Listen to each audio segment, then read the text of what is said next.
فآمنوا باللہ ورسولہ والنور الذی انزلنا. یہاں یہ جو کلمہ فا آیا ہے، فآمن، بس ایمان لاؤ، یعنی یہ تو حقائق ہیں. اللہ اپنی جگہ ایک زندہ جاوید حقیقت ہے، کوئی مانے نہ مانے یہ اس کا اپنا معاملہ ہے. مانے گا اپنے بھلے کو، نہیں مانے گا تو اپنا نقصان کرے. بعث بعد الموت اپنی جگہ ایک حقیقت ہے، ایک واقعہ ہے، سامنے آ جائے گا. تمہارے ماننے نہ ماننے سے اس پر کوئی اثر پیدا نہیں ہوتا، لیکن تمہاری نجات، تمہارے لیے تمہارے خیر جو ہے اس میں مضمر ہے کہ آمنو فآمنو، بس ایمان لاؤ. اور ایمان کے لفظی معنی ہم اس سے پہلے بیان کر چکے ہیں کہ تصدیق کرنا. ویسے تو یہ کہ کسی کو امن دینا، لیکن یہ کہ جب کوئی شخص کوئی دعویٰ کرے آپ مان لیں اس کے دعوے کو، تو گویا کہ آپ نے امن دیا اسے. کوئی شخص کوئی خبر لے کر آتا ہے اور آپ نے تصدیق کر دی کہ ہاں ٹھیک ہے یہ بات آپ جو کہہ رہے ہیں صحیح ہے، تو آپ نے گویا کہ امن دیا. اگر آپ اس کے دعوے کا انکار کریں گے یا کہیں گے خبر جھوٹی ہے، تو گویا کہ کنٹروورسی شروع ہو جائے گی. وہ کنٹروورسی جو ہے وہ بڑے کنفلکٹ کی شکل میں بھی ہو سکتی ہے. لہذا امن سے بنا ہے ایمان. فآمنوا باللہ، تصدیق کرو اللہ کی، مانو اللہ ورسولہ، اور اس کے رسول پر ایمان لاؤ، مانو اس کے رسول کو، تصدیق کرو اس کے رسول کی صلی اللہ علیہ وسلم. اور رسول کی تصدیق کا سب سے بڑا مظہر گویا کہ اسی کے ایک حصے کو عطف کے ساتھ علیحدہ کر دیا، نمایاں کر دیا، وَالنُّورِ الَّذِي أَنزَلْنَا، اور ایمان لاؤ اس نور پر کہ جو ہم نے نازل کیا. اس نور سے کیا مراد ہے؟ نور ہدایت قرآن حکیم. در حقیقت ایمان بالرسالت کا سب سے بڑا مظہر یہ ہے کہ ہمیں یہ یقین ہو کہ یہ قرآن اللہ کا کلام ہے جو محمد عربی صلی اللہ علیہ وسلم پر نازل ہوا. یہ ایمان بالرسالت کا سب سے بڑا مظہر، اہم ترین مظہر. اور اس کی سب سے بڑی صفت یہ کہ یہ نور ہے. نور سے اصل میں مراد کیا ہے؟ پہلے ہم پڑھ چکے ہیں آیات نور، سورہ نور کی، اللہ نور السماوات والارض، اور یہدی اللہ لنورہ من یشاء، اللہ جسے چاہتا ہے اپنے نور کی طرف رہنمائی فرما دیتا ہے. یہاں اب قرآن کو نور کہا جاتا ہے. وَالنُّورِ الَّذِي أَنزَلْنَا، انزلنا ہے نازل کیا، ظاہر بات ہے کہ اس سے معین ہو گیا کہ مراد قرآن. نور اصل میں ذریعہ ظہور بنتا ہے، واسطہ ظہور. یہ روشنی اس وقت ہے تو میں آپ کو دیکھ رہا ہوں، آپ مجھے دیکھ رہے ہیں. روشنی نہیں ہوگی، گھپ اندھیرا ہو جائے گا، نہ میں آپ کو دیکھ سکوں گا نہ آپ مجھے دیکھ سکیں گے. میں بھی یہی موجود ہوں گا، آپ بھی یہی موجود ہوں گے، لیکن نہ میں آپ کو دیکھ سکوں گا نہ آپ مجھے دیکھ سکیں گے. تو حقائق کونیہ، حقائق کائنات وہ تو اپنی جگہ پر ہیں، لیکن ان کے ظہور کے لیے ایک نور کی ضرورت ہے. تو جیسے ایک مادی نور ہے، یہ مادی نور ہے، میٹیریل لائٹ. سورج کی روشنی مادی ہے، یہ عالم خلق سے متعلق ہے. ایسے ایک باطنی نور ہے، ایک نہایت سٹل قسم کا نور ہے، نہایت لطیف نور ہے. وہ ہے جو باطنی بصیرت عطا کرتا ہے، جو اشیاء کی حقیقت کھولتا ہے. جیسے کہ بڑی پیاری حدیث ہے، حضور صلی اللہ علیہ وسلم دعا مانگتے تھے اللہ سے، اللہم ارنی حقیقت الاشیاء کما ہی، اے اللہ مجھے تو اشیاء کی حقیقت دکھا جیسے کہ وہ فی الواقع ہے. ظاہری شے تو سب کو نظر آ رہی ہے، کار آ رہی ہے، ایک انسان نے بھی دیکھ لیا، کتے نے بھی دیکھ لیا. انسان نے بھی اپنے آپ کو بچایا، کتے نے بھی اپنے آپ کو بچا لیا. کیا فرق ہوا؟ یہ حیوانی دیکھنا تو ہے اپنی جگہ پر، اس کی اہمیت ہے، لیکن ایک انسانی دیکھنا، بڑا پیارا فارسی میں اس کا انداز ہے، دیدن دیگر آموز شنیدن دیگر آموز. دیکھو ایک دیدن اور شنیدن وہ ہے جس سے تم واقف ہو، دیکھنا ان آنکھوں سے، سننا ان کانوں سے. دیدن دیگر، ایک اور سننا بھی ہے، دل کے کانوں سے سننا، اور ایک اور دیکھنا بھی ہے، دل کی آنکھوں سے دیکھنا. تو دیدن دیگر آموز شنیدن دیگر آموز. تو ایک یہ شنیدن اور دیدن جو ہے یہ ظاہری ہے، یہ حیوانی ہے، یہ جسمانی ہے، یہ مادی ہے. اور ایک ہے کہ جو لطیف ایمانی حقائق ہیں، جو روحانی دیدن ہے اور روحانی شنیدن ہے. تو فرمایا فآمنوا باللہ ورسولہ والنور الذی انزلنا. یہ سورہ مبارکہ جو ہے میں نے آپ کو بتایا تھا، یہ جو 10 صورتوں کا ایک مجموعہ یہاں پر ہے قرآن مجید میں، سورہ حدید سے شروع ہو کر سورہ تحریم تک، اور ان میں 5 ہیں مسبحات. پہلی صورت جو ہے وہ مسبحات میں سے بھی ہے اور وہ ام المسبحات ہے، اہم ترین صورت ہے، وہ سورہ حدید ہے۔ اس میں بھی فرمایا گیا وَمَا لَكُمْ لَا تُؤْمِنُونَ بِاللَّهِ وَالرَّسُولُ يَدْعُوكُمْ لِتُؤْمِنُوا بِرَبِّكُمْ وَقَدْ أَخَذَ مِيثَاقَكُمْ إِن كُنتُم مُؤْمِنِينَ۔ تمہیں کیا ہو گیا ہے؟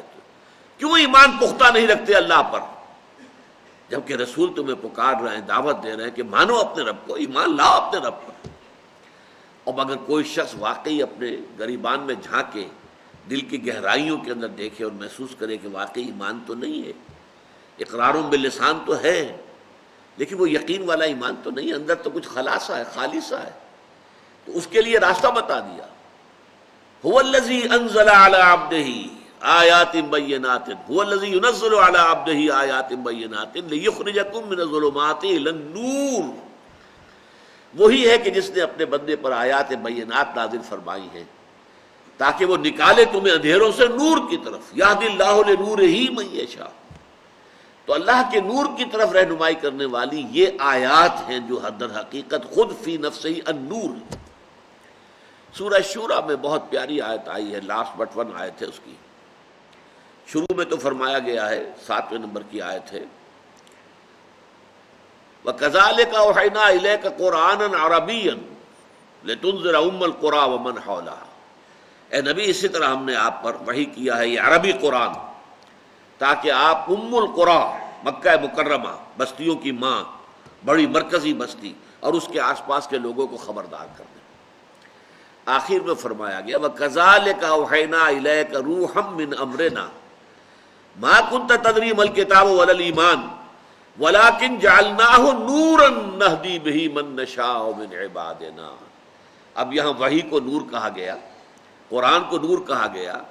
اے نبی، اس کے آپ پر آنے سے قبل آپ کو معلوم نہیں تھا کہ ایمان کسے کہتے ہیں، کتاب کسے کہتے ہیں، شریعت کسے کہتے ہیں۔ ایمان بالقوہ تو قلب محمد میں موجود تھا، لیکن یہ تو ایسے ہی ہے کہ جیسے آیات نور میں ہم نے پڑھا کہ زیتون کا تیل جو ہے اندر موجود تھا، صاف شفاف، بھڑک اٹھنے کو تیار، کہ نغمے بیتاب ہیں تاروں سے نکلنے کے لیے، لیکن یہ کہ اس کے لیے آئینہ جب آیا ہے، آئینہ وحی قرآنی، تو جگمگا اٹھا، وہ بھڑک اٹھا، وَلَوْ لَمْ تَمْسَسْهُ نَارٌ۔ تو در حقیقت وہ نور بالفعل جو ایمان کی شکل میں حضور کے قلب مبارک میں پیدا ہوا، پھر آپ کے پورے وجود پر چھا گیا، اس کا منبع اور سرچشمہ یہی النور قرآن ہے۔ اس کے لیے لفظ نور ہے، یہ نور ہے۔ اسی طرح سورہ اعراف میں فرمایا گیا، اللہ تعالیٰ نے اپنے اچھے بندے، محبوب بندوں کی شرح کرتے ہوئے، تفصیل بیان کرتے ہوئے فالذین آمنوا بہ وعزروہ ونصروہ واتبعوا النور الذی انزل معہ اولئک ھم المفلحون۔ ہمارے جب وہ نبی امی آئیں گے محمد صلی اللہ علیہ وسلم، یہ حضرت موسیٰ علیہ السلام کی دعا کے جواب میں ہے کہ جو سورہ اعراف میں نقل کی گئی کہ ٹھیک ہے میری ایک عام رحمت ہے، وہ تو سب کے لیے، لیکن ایک رحمت خصوصی ہے، وہ میں نے لکھ دی ہے، وہ طے کر دی کس کے لیے؟ جو لوگ میرے نبی امی پر ایمان لائیں گے۔ جب وہ آئیں گے تو وہ لوگ جو ان پر ایمان لائیں گے، ان کی تعظیم کریں گے، ان کی توقیر کریں گے، ان کی مدد کریں گے اور اس نور کا اتباع کریں گے جو ان کے ساتھ نازل کیا جائے گا۔ وہ جو ان کے ساتھ نازل کیا جائے گا نور، وہ یہ قرآن ہے۔ تو فآمنوا باللہ ورسولہ، پس ایمان لاؤ اللہ پر اور اس کے رسول پر صلی اللہ علیہ وسلم، والنور الذی انزلنا، اور اس نور پر جو ہم نے نازل کیا، واللہ بما تعملون خبیر، اور جو کچھ تم کر رہے ہو اللہ اس سے باخبر ہے۔ یہاں ذرا ایک نکتہ ہے، ذرا ہے گہرا نکتہ، نوٹ کیجئے۔ ہمارا عام تصور یہ ہے، خبر ہم کہتے ہیں کانوں سے سنی ہوئی شے کو، اور بصارت آنکھوں سے دیکھی ہوئی شے۔ تو ہمارا تصور کیا ہے کہ بصارت زیادہ گہری شے ہے، گاڑھی شے ہے۔ بصارت سے جو یقین پیدا ہوتا ہے وہ خبر سے نہیں پیدا ہوتا، کان سے سنی ہوئی بات سے۔ شنیدہ کہ بود مانند دیدہ، سنی ہوئی بات جو ہے وہ دیکھی ہوئی بات جیسی تو نہیں ہو سکتی، آپ کی آنکھوں سے دیکھی ہوئی ہے۔ لہذا جتنا یقین ہے آنکھوں سے دیکھی ہوئی شے پر، اتنا یقین کان سے سنی ہوئی خبر پر نہیں ہوتا۔ لیکن ہم قرآن میں دیکھتے ہیں کہ بصارت جو ہے اللہ تعالیٰ کی صفت بصیر جو ہے وہ پہلے بیان ہوئی ہے، آیت نمبر 3 ختم ہوئی، واللہ بما تعملون بصیر آیت نمبر 2، اب آیا واللہ بما تعملون خبیر، بصیر پہلے خبیر بعد میں۔ اسی طرح سورہ حدید میں بھی ہے، وہاں پر بھی آپ دیکھیں گے کہ پہلے آیت نمبر 4 میں بصیر آیا ہے اور پھر آیت نمبر 10 میں خبیر آیا۔ اس کی اس وجہ کیا ہے، اس کو آپ اصل میں جدید جو فزیولوجی ہے اس کے حوالے سے سمجھ سکتے ہیں۔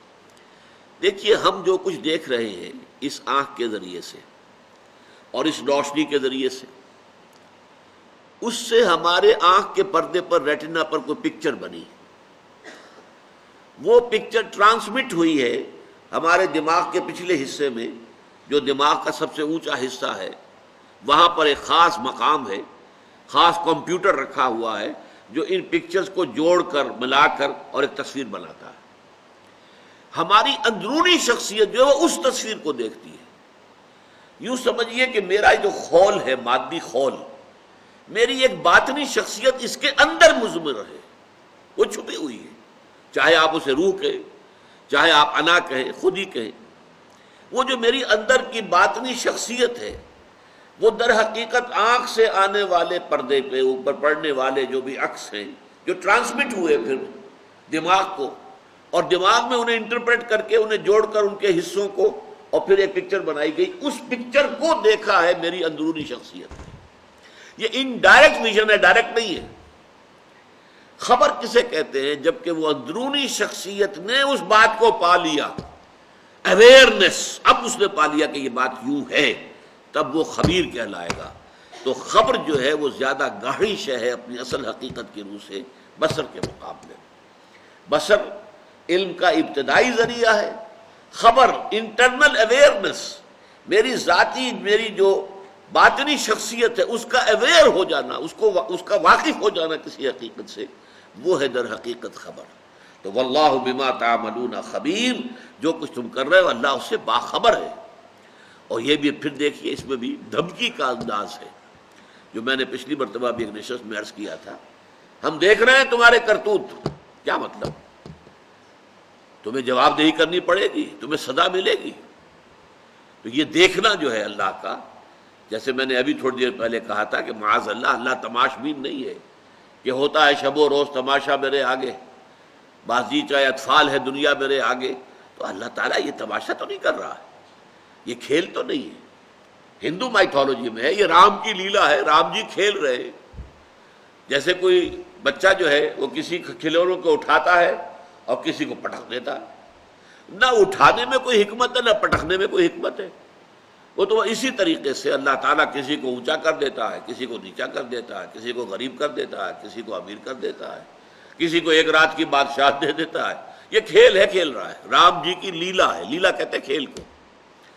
تو یہ نہیں، قرآن مجید جو بتاتا نہیں، یہ تو ایک سنجیدہ تخلیق ہے، اس کے ہر چیز کے اندر حکمت ہے، حکمت مضمر ہے اور مقصد ہے اور نتیجہ خیز ہے ہر شے۔ تو فرمایا فآمنوا باللہ ورسولہ والنور الذی انزلنا واللہ بما تعملون خبیر یوم یجمعکم لیوم الجمع ذالک یوم التغابن۔ اب یہاں ذرا ایک بات دیکھیے گا، پہلی 7 آیات میں سے 6 آیات میں ایمان باللہ اور ایمان بالرسالت کا ذکر تھا، صرف ایک آیت تھی مکمل کہ جو خاص طور پر ایمان بالآخرہ پہ تھی۔ زعم الذین کفروا ان لن یبعثوا قل بلی وربی لتبعثن ثم لتنبؤن بما عملتم وذلک علی اللہ یسیر۔ اب یہاں جب دعوت ایمان دی جا رہی ہے، فآمنوا باللہ ورسولہ والنور الذی انزلنا واللہ بما تعملون خبیر، ایک آیت میں ایمان باللہ اور ایمان بالرسالت جمع کر دیے گئے۔ اب 2 آیتوں میں ایمان بالآخرت کی تاکید کی جا رہی ہے۔ اس کی وجہ کیا ہے؟ ایمان باللہ اور ایمان بالرسالت زیادہ تر علمی اور نظری حیثیت سے اہمیت رکھنے والی چیزیں ہیں۔ عملی اعتبار سے اہم ترین ایمان بالآخرہ ہے۔